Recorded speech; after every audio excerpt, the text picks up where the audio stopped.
This is Gavin Serkin. I'm at the SuperReturn Africa Conference in Cape Town, where we've been honoured to be addressed by Mr. F.W. de Klerk, the former president of South Africa, who of course led the country out of apartheid and won the Nobel Peace Prize with Nelson Mandela.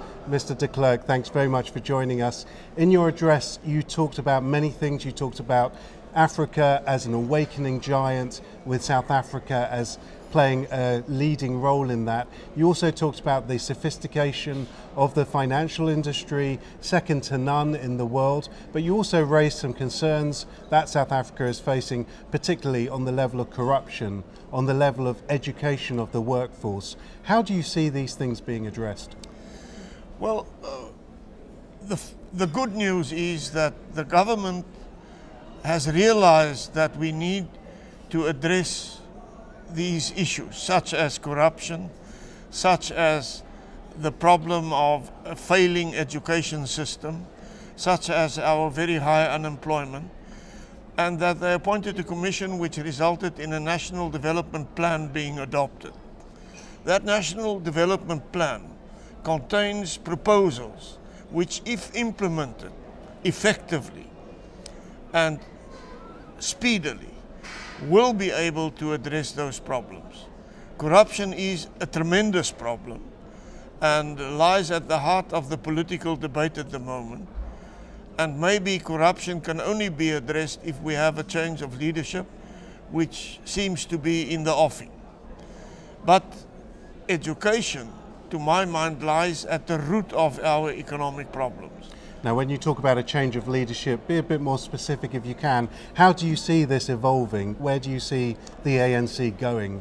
I see the ANC, I see a new political realignment, more around values and away from old historical divisions.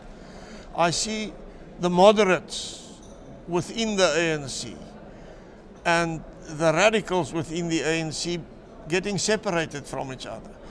The war will be who gets the trade name ANC and who forms a new party. But I see a split coming, whether it will be a series of smaller splits or one big split, I can't predict.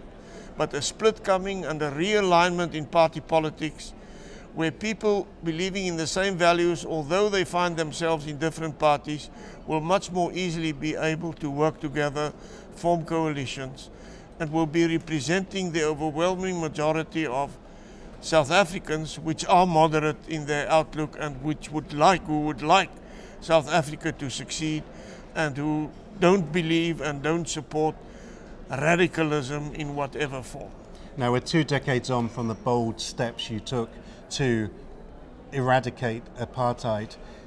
Where has South Africa succeeded since then in building a cohesive society, and where are the limitations? Where are the biggest concerns that you have? We are still a very divided country. The gap between rich and poor has not really been closed.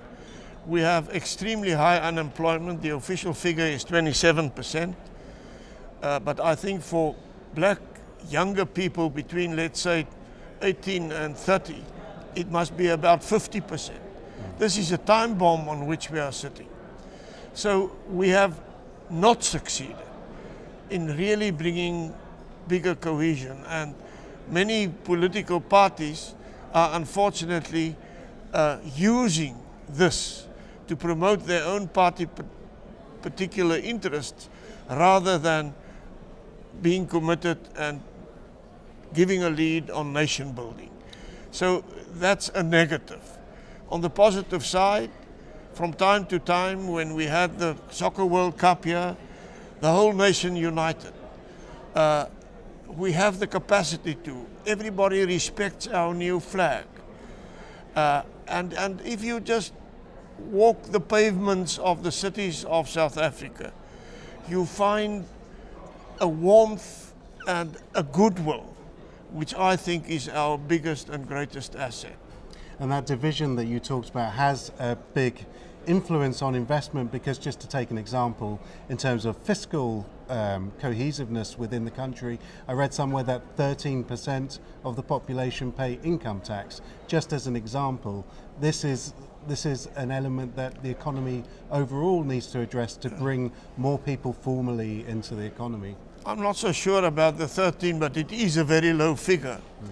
But everybody pays VAT. So everybody is contributing in the indirect tax method. Income tax for the higher income groups is not excessively high, it's about 41%. For companies it's even slightly lower. So at the moment the thresholds that we have isn't too high. But there is a risk that with government expenditure not being controlled very effectively, with a bloated bureaucracy and civil service, that it may turn out more negatively than I would hope. But on the other hand, we are fighting against being demoted by the ratings agencies, and there is a new spirit within government led by the Minister of Finance and supported by most in cabinet, a new spirit of we must get our economic and fiscal policies in the right place to ensure economic growth and to ensure investment confidence. Finally, Mr. de Klerk, because I know you've got a busy schedule, South Africa isn't the only country facing division at the moment. The US is concerned. There's a lot of concern about Donald Trump and how that will affect society. We have polarization in some parts of the US. What would be your advice to Donald Trump? Well, before I reply to that, let me say my biggest worry is that also in Europe, all over the world, countries are becoming more inward-looking. It is as if they are prepared to turn their back on the good things which globalization can bring and which more open trade can bring. That worries me. I don't have specific advice for Donald Trump, but I would suggest that he ensures good partnership between government and the private sector. That is where the wealth will be created from such a good partnership. Not big government, but small government. That is what I believe in. And maximum economic freedom for the private sector to create wealth, which wealth can be used to address the needs of those who are greatly in need. That's a great hope to end on. Mr. de Klerk, it's been an honor. Thank you very much. Thank you. Everything of the best. Thank you. Thank you. This is Gavin Serkin for SuperReturn Africa here in Cape Town.